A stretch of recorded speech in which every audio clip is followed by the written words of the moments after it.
नमस्कार, मैं Nishant Kumar. Very good evening to all of you. कैसे हैं आप लोग? आज हम लोग class tenth subject math exercise 5.3 का क्वेश्चन नंबर 15, 16 और साथ में हम 17 नंबर भी देखने वाले हैं, क्योंकि 17 नंबर हम यहाँ पर क्वेश्चन नहीं लिखे क्योंकि क्वेश्चन बहुत बड़ा था। और उसको हम क्या करेंगे कि इसके बाद यदि टाइम बचा तो हम उस क्वेश्चन को भी कर लेंगे। क्वेश्चन हम नहीं लिखे हैं, लेकिन आपको क्या करना होगा कि उस कंडीशन में आपको बुक खोल के 17 नंबर क्वेश्चन देखना पड़ेगा। तो उतना तो आप कर ही सकते हैं। हम इस वीडियो में क्वेश्चन नंबर 15 और 16 पर मेनली बात करने वाले हैं। यदि टाइम बचा तो हम 17 नंबर बात करेंगे, अदरवाइज नहीं करेंगे। चलिए,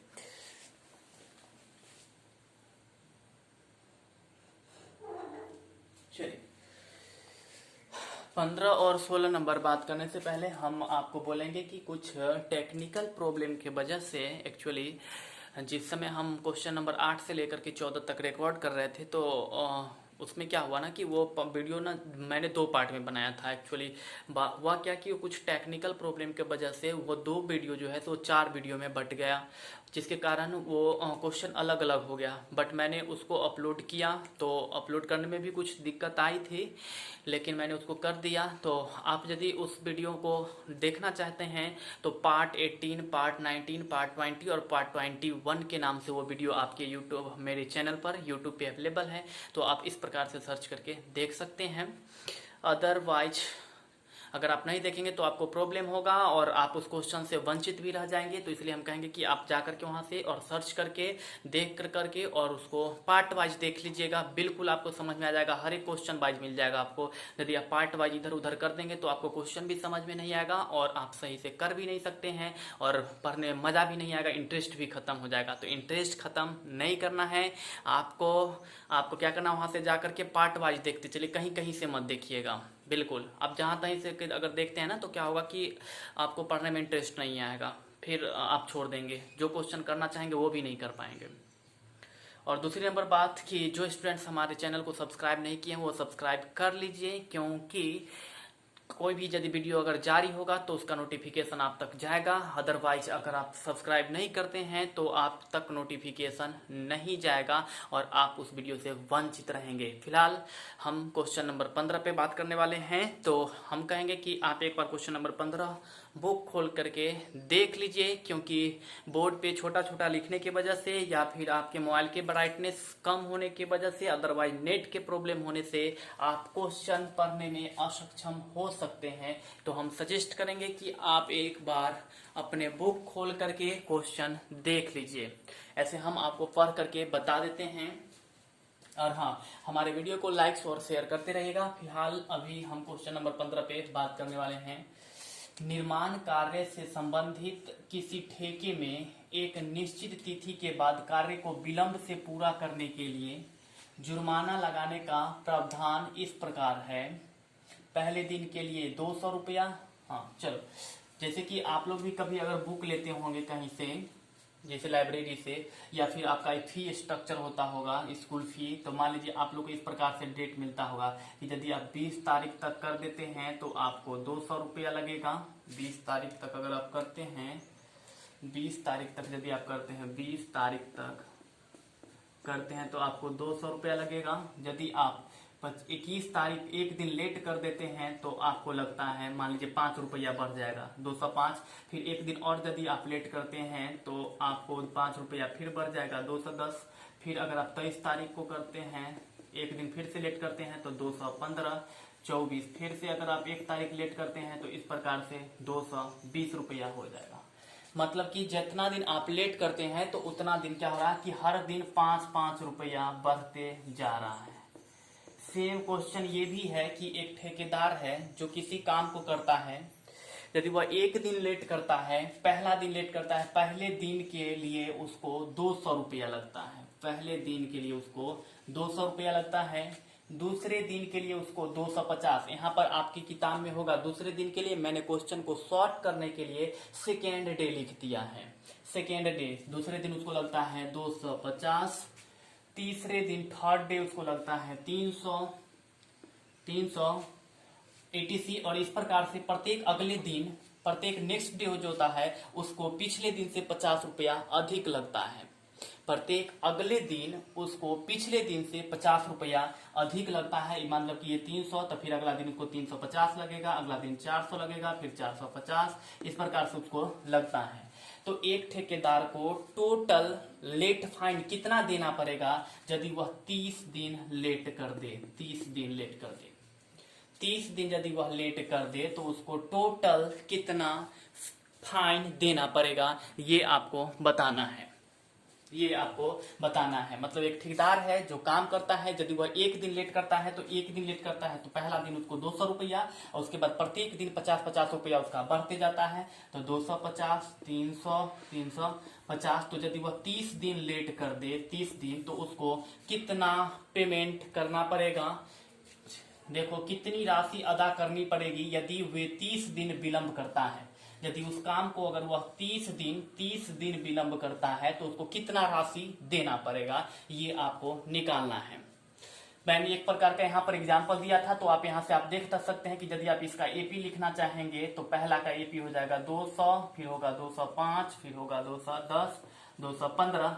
उसी प्रकार से ये तो मेरा एग्जाम्पल का एपी है, और इसका एपी हो जाएगा, इसका भी एपी हो जाएगा 200, फिर 250, 300, 350। क्वेश्चन बनाने से पहले या फिर सॉल्व करने से पहले हम जस्ट आपसे एक चीज पूछना चाहेंगे कि आपको ये एग्जाम्पल समझ में आया। यदि एग्जाम्पल समझ में आया है तो आप बिल्कुल लिखेंगे कमेंट बॉक्स में कि एग्जाम्पल समझ में आ चुका है। उसके बाद इस क्वेश्चन का आपको एपी समझ में आया है या नहीं, वो भी आप साथ में जरूर बताएंगे कि ये क्वेश्चन का एपी आपको समझ में आया है या नहीं। तीसरी नंबर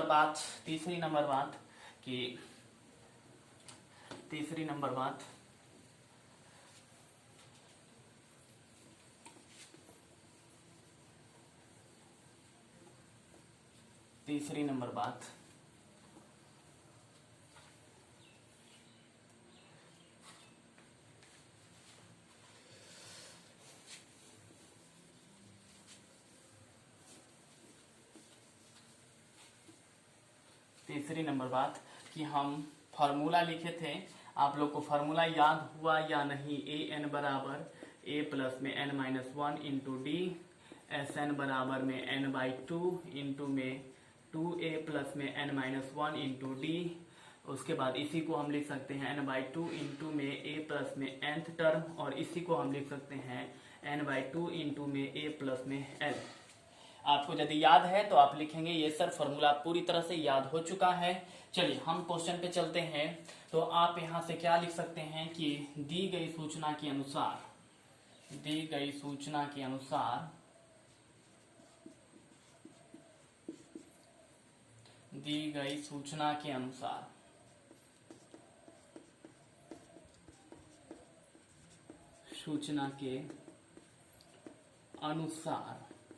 क्या एपी बराबर पहले दिन के लिए उसको कितना लगता है 200 रुपया। पहले दिन के लिए उसको 200 रुपया लगता है, तो यहाँ पर 200।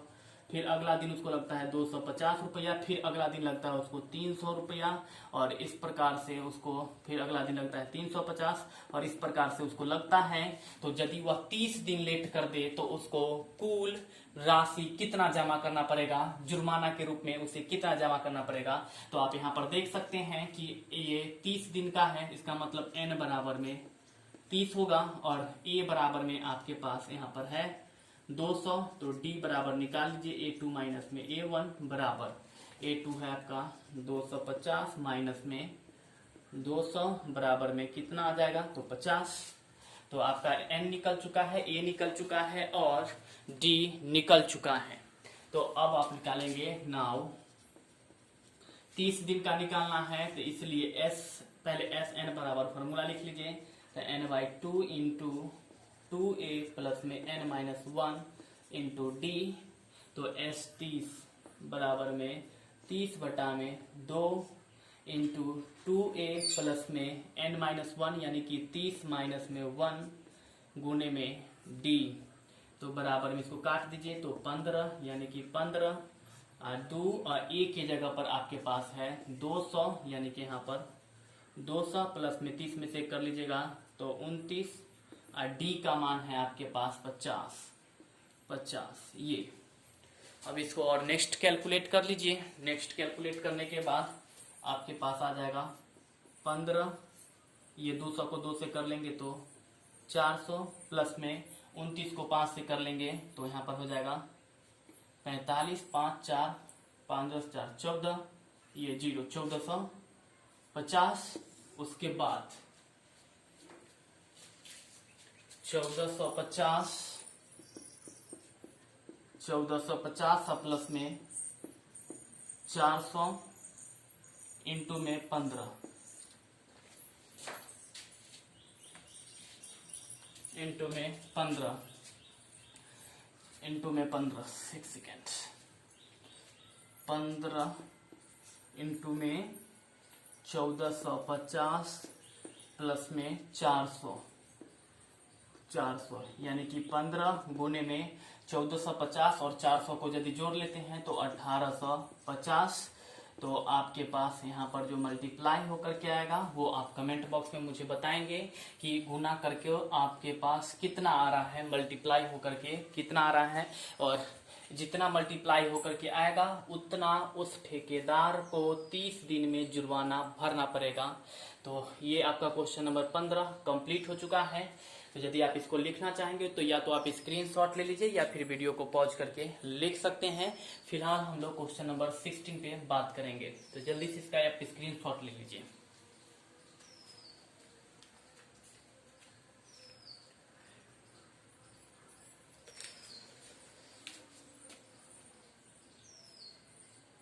चलिए हम इरेज कर रहे हैं अभी।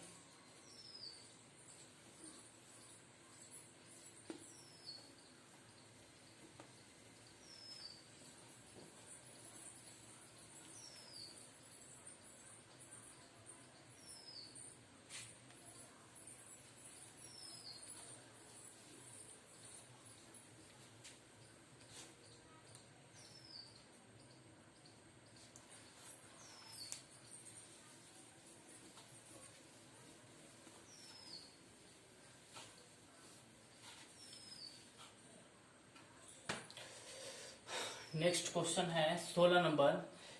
किसी स्कूल के स्टूडेंट को उनके समग्र शैक्षिक प्रदर्शन के लिए 7 नगद पुरस्कार देने के लिए 700 रुपए की राशि रखी गई है। मतलब स्कूल में कुछ सेलिब्रेशन हुआ है जिसमें टोटल पे करने के लिए स्टूडेंट को गिफ्ट देने के लिए 700 रुपया रखा गया है। मतलब 700 रुपया में उन स्टूडेंटों को पुरस्कृत किया जाएगा यदि प्रत्येक पुरस्कार अपने से ठीक पहले पुरस्कार से 20 कम है। मतलब कि जितना, जैसे कि पहला पुरस्कार अगर 140 है तो दूसरा पुरस्कार 120 का होगा, उसके निचला वाला तीसरा हो जाएगा 100 का, फिर उसके बाद वाला हो जाएगा 80 का। इस प्रकार से 20-20 घटते जाएगा। तो ये रहा आपका एपी, या यूं कह सकते हैं कि आपके पास यहाँ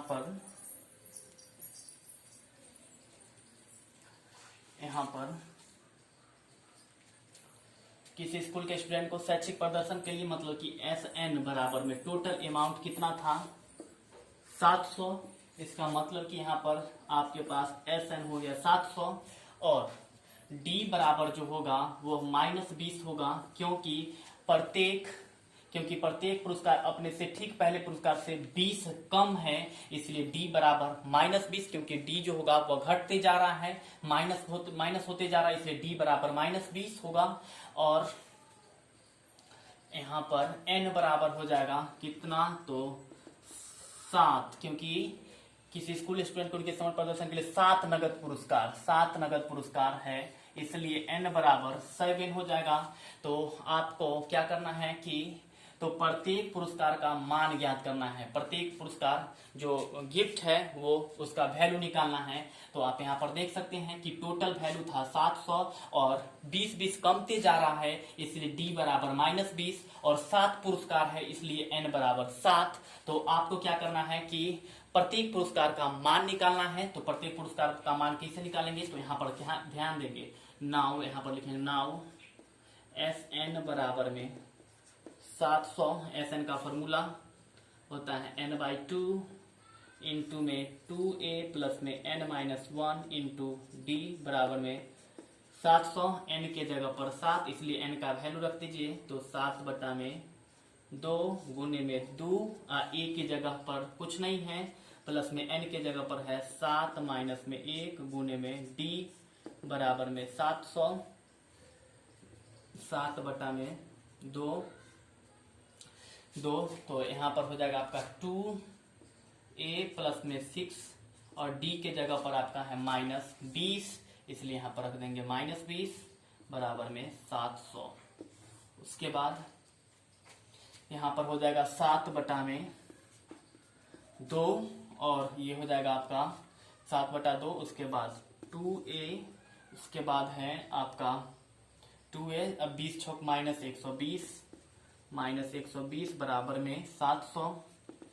7 से इसको काट दीजिए तो ये 100, 700 100 हो जाएगा और 1/2 और इसमें से 2 कॉमन ले लीजिए तो हो जाएगा आपका a माइनस में 60 बराबर में 100।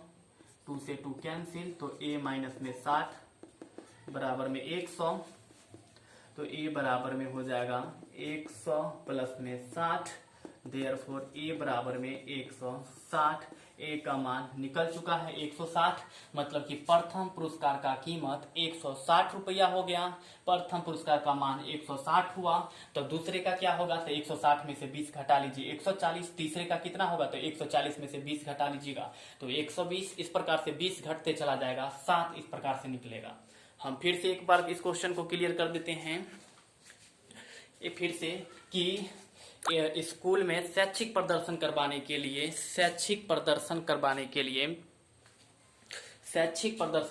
लिए टोटल गिफ्ट का कीमत 700 रुपया था, जो 7 पुरस्कार को देना है, 7 पुरस्कृत स्टूडेंटों को देना है। उसमें से क्या है कि 7 को देना है, तो इसलिए n बराबर 7 हो गया और टोटल अमाउंट कितना है 700, इसलिए SN बराबर में हो गया 700। और प्रत्येक पुरस्कार का कीमत पहले वाले पुरस्कार के मूल्य मान से 20-20 कमते जा रहा है, इसीलिए D बराबर -20 और बस उसका हम वैल्यू निकाल दिए तो A का मान मेरा निकल चुका है। इसका मतलब कि प्रथम पुरस्कार का कीमत जो होगा वह 160 होगा, प्रथम पुरस्कार का मान 160 होगा। तो हम इसको इस प्रकार से लिख सकते हैं।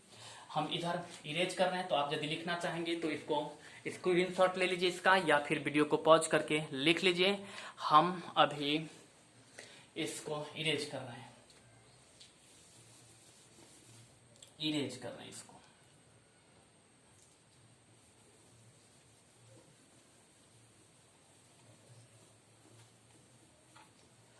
इरेज कर रहे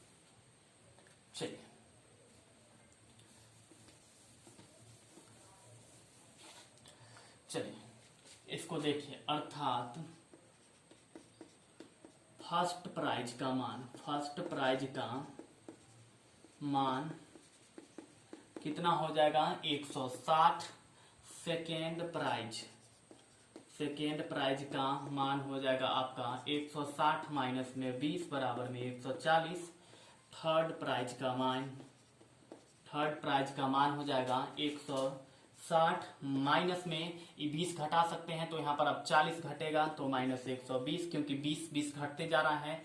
फोर्थ प्राइज का कीमत मान हो जाएगा आपका 160 माइनस में 60 बराबर में, या यूं लिख सकते हैं 20 गुने 3 भी लिख सकते हैं, बराबर में हो जाएगा 100।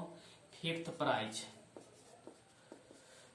प्राइज बराबर हो जाएगा 160 माइनस में 20 गुने में आप 4 लिख सकते हैं, 4 तो हो जाएगा आपका, घटा लीजिएगा तो 80। सिक्स्थ प्राइज का हो जाएगा आपका 160 माइनस में 20 गुने में हो जाएगा आपका कितना, तो 5, तो बराबर में हो जाएगा आपका इधर 60। और सेवेंथ प्राइज बराबर 160 माइनस में 20 गुने में 6 बराबर में हो सकता है यहाँ पर 40। तो ये आपका प्रथम का निकल गया, ये दूसरा, तीसरा, चौथा, पांचवा, छठा और सातवां, 7 प्राइज का मान निकल चुका है।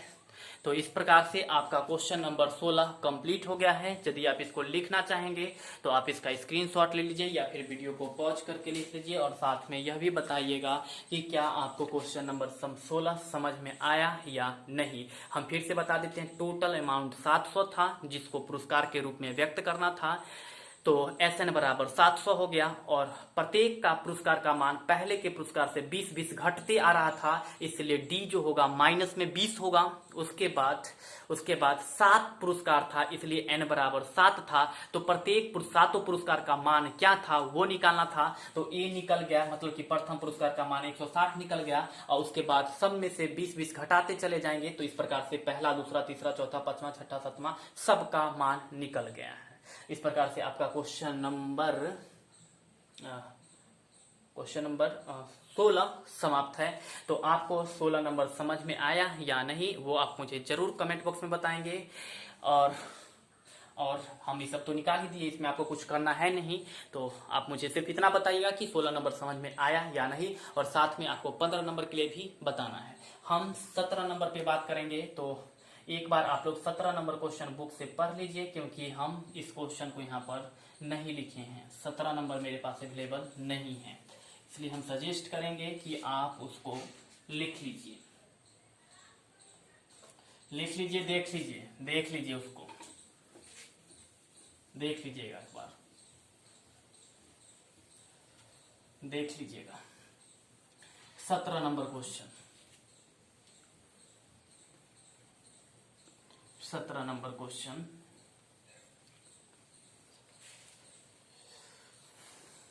17 नंबर क्वेश्चन एक बार देख लीजिएगा आप लोग।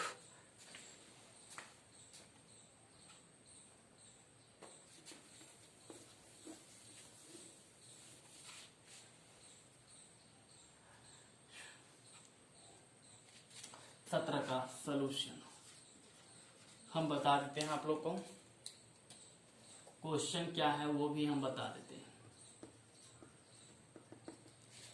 17 नंबर क्वेश्चन है कि एक स्टूडेंट जो है, विद्यार्थी जो है, वह वातावरण को शुद्ध करने के लिए, इन्वायरमेंट को क्लीन करने के लिए, मतलब पहला कक्षा से लेकर के 12वीं कक्षा तक के बच्चों ने एक प्रकार का प्रोग्राम, ऐसे कह सकते हैं प्रोग्राम बनाया, जिसका उद्देश्य था कि वह वातावरण को शुद्ध कर सके।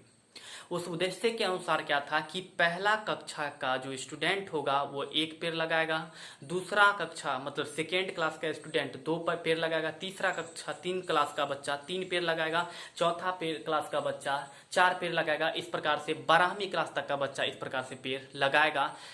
मतलब फिर से समझ लो एक बार कि स्टूडेंट्स ने पर्यावरण को शुद्ध करने के लिए पेड़ लगाने के लिए सोचा, जिसमें पेड़ बाहर भी लगाया जाएगा और स्कूल के अंदर भी लगाया जाएगा। उन्होंने कहा कि पहले कक्षा के विद्यार्थी 1-1 पेड़ लगाएंगे, दूसरे कक्षा के विद्यार्थी 2-2 पेड़ लगाएंगे, तीसरे कक्षा के विद्यार्थी 3-3 पेड़ लगाएंगे, चौथे कक्षा के विद्यार्थी 4 पेड़ लगाएंगे, 5वीं कक्षा के विद्यार्थी 5 पेड़ और इस प्रकार से 12वीं कक्षा के विद्यार्थी 12 पेड़ लगाएंगे। ऐसा निर्णय लिया गया। तो आप यहाँ पर देख सकते हैं 17 का सॉल्यूशन में कि दी गई सूचना के अनुसार,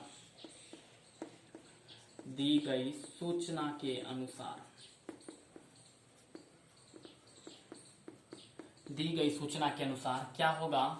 तो आप देख सकते हैं कि क्या था कि पहले क्लास का, पहले से लेकर पहला लगाएगा, दूसरा, तीसरा, पहला कक्षा के फर्स्ट क्लास का स्टूडेंट 1 पेड़ लगाएगा, सेकेंड क्लास का स्टूडेंट 2 पेड़ लगाएगा, 3 क्लास का स्टूडेंट 3 पेड़ लगाएगा, 4 क्लास का स्टूडेंट 4, 5 क्लास का स्टूडेंट 5, 4, 5, 6 लगाएगा, 7वां का 7 पेड़ लगाएगा, 8वां का 8 पेड़ लगाएगा, 9वां क्लास का 9 पेड़ लगाएगा, 10वां क्लास का 10 पेड़ लगाएगा, 11वां क्लास का 11 पेड़, 12वां क्लास का 12 पेड़ लगाएगा। इस प्रकार से, और प्रत्येक क्लास में 3-3 सेक्शन है। 3 सेक्शन मतलब 3 अनुभाग है। वन में 3 सेक्शन है। तो एक पहला क्लास का बच्चा यदि 1 पेड़ लगाता है तो 3 सेक्शन इसमें है, इसका मतलब इसमें 3 पेड़ लगेगा। दूसरी कक्षा का स्टूडेंट अगर 2 पेड़ लगाता है तो इसमें 3 सेक्शन है, 2A, 2B, 2C, 2A class, 2B class और 2C क्लास। तो यह भी 3 लगाएगा तो इसमें हो जाएगा आपका 6। तीसरी कक्षा लगाएगा 3 पेड़ तो इसमें कितना, 3 सेक्शन है, 3 सेक्शन, तो ये हो जाएगा 9। इस प्रकार से वो चलते रहेगा। तो आपको क्या करना पड़ेगा कि यहाँ पर आपको एपी क्या निकलेगा तो वो देख सकते हैं। क्या एपी बनेगा वो ध्यान दीजिए, समझ में आ जाएगा। बिल्कुल इजी है, हार्ड नहीं है। चलिए दी गई सूचना के अनुसार देख सकते हैं AP बराबर क्या होगा। तो पहला कक्षा के बच्चा लगाएगा, उसके बाद दूसरी कक्षा के बच्चा लगाएगा, तीसरी कक्षा के बच्चा लगाएगा, चौथी कक्षा के बच्चा लगाएगा और उसके बाद dot dot dot dot dot प्राथमिक कक्षा के बच्चा लगाएगा। पहली कक्षा के बच्चा 1 पेड़ लगाएगा तो 1, दूसरी कक्षा के बच्चा 2 पेड़ लगाएगा तो 2, तीसरी कक्षा के बच्चा 3 पेड़, चौथी कक्षा के बच्चा 4 पेड़ और इस प्रकार से प्राथमिक कक्षा के बच्चा 12 पेड़ लगाएगा। और प्रत्येक क्लास में 3-3 सेक्शन है, 3-3 अनुभाग है। तो एक पहला सेक्शन में 3 सेक्शन है तो 3 पेड़ लगेगा, दूसरा सेक्शन में भी, दूसरी क्लास में भी 3 सेक्शन है तो 3 दूनी 6 पेड़ लगेगा, तीसरी क्लास में भी 3 सेक्शन है और इस प्रकार से चौथी क्लास में भी 3 सेक्शन है और ब्राह्मी क्लास में भी 3 सेक्शन है। तो आपका एपी किस प्रकार से हो जाएगा तो देख लीजिए, पहला क्लास 3 पेड़ लगाएगा, उसके बाद दूसरी क्लास 6, उसके बाद 9, उसके बाद 12 डॉट डॉट डॉट डॉट और 12 तिहाई 36 इस प्रकार से। यानी पहली क्लास के बच्चा 3 पेड़, दूसरी क्लास की बच्चा 6 पेड़ लगाएगा, तीसरी क्लास की बच्चा 9 पेड़ लगाएगा, चौथी क्लास की बच्चा 12 पेड़ लगाएगा और ब्राह्मी क्लास की बच्चा 36 पेड़ लगाएगा। तो टोटल पेड़ कितना लगेगा ये आपको निकालना है। टोटल पेड़ कितना लगाया जा रहा है ये आपको डिराइव करना है। फिर से एक बात समझ लीजिए कि एक क्लास का बच्चा एक ही पेड़ लगा सकता है और एक क्लास में 3 सेक्शन है। तो अगर पहली कक्षा का बच्चा 1 पेड़ लगा सकता है और उसमें 3 सेक्शन है तो उसने कितना पेड़ लगाएगा तो 1 गुने में 3 3। दूसरी कक्षा का बच्चा 2 पेड़ लगा सकता है और उसमें 3 सेक्शन है तो 2 तिहाई 6। तीसरी क्लास का बच्चा 3 पेड़ लगा सकता है और उसमें भी 3 सेक्शन है तो 3 तिहाई 9। सब क्लास में 3-3 सेक्शन है तो टोटल पेड़ कितना लगाया जाएगा ये आपको निकालना है, आपको बताना है। तो हम थोड़ा सा आपको हेल्प कर देते हैं, उसके बाद आप मुझे बताएंगे कैलकुलेट करके कि इसका मान क्या आ रहा है और आप क्या समझ पा रहे हैं और आपको यह चीज समझ में आया है या नहीं यह भी आप मुझे बताएंगे, कमेंट बॉक्स में बिल्कुल बताएंगे। तो चलिए देखिए, यहाँ पर आपको एपी प्राप्त हो गया है। यहाँ से आपको ए का मान निकल जाएगा, ए का मान है 3, डी का मान निकाल सकते हैं आप A2 माइनस में A1 बराबर 6 माइनस में 3 बराबर में 3 हो गया और n का मान हो जाएगा 12, क्योंकि पहली से लेकर के 12वीं कक्षा तक, पहला, दूसरा, तीसरा, चौथा, यानी कि 12 कक्षा 12th तक के बच्चा इसमें भाग ले रहा है तो n बराबर हो गया 12। तो इस प्रकार से कुल कितने पेड़ लगाए जाएंगे ये आपको निकालना है। इसका मतलब S12 निकालना है। तो S12 यहाँ पर आप फॉर्मूला लगा सकते हैं। nth टर्म आपको पता है, ए आपको पता है और n पता है, इसलिए S बराबर फॉर्मूला n/2 इंटू में a प्लस में nth टर्म। तो n के जगह पर हो जाएगा 12 बटा में 2, a की जगह पर हो जाएगा आपके पास कितना है तो 3 हो जाएगा और nth टर्म हो जाएगा आपके पास कितना तो 36।